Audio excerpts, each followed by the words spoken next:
Hai semuanya, perkenalkan nama saya Raya. Di sini saya akan menjelaskan mengenai strategi bisnis internasional. Lebih tepatnya di topik memanfaatkan produk dan kompetensi. Langsung saja. Pertama, kita perlu mengenal terlebih dahulu apa itu strategi perusahaan.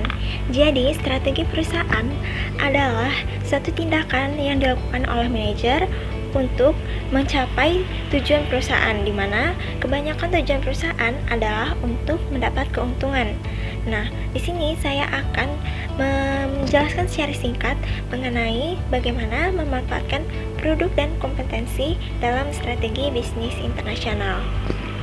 Dalam memanfaatkan produk dan kompetensi, perusahaan dapat meningkatkan tingkat pertumbuhannya dengan menjual barang dan jasa yang diproses atau dikembangkan terlebih dahulu di dalam negeri, lalu kemudian dijual ke luar negeri. Nah, untuk mempertahankan produk yang telah dipasarkan secara global tadi, ada beberapa faktor yang perlu diperhatikan. Yang pertama adalah barang dan jasa.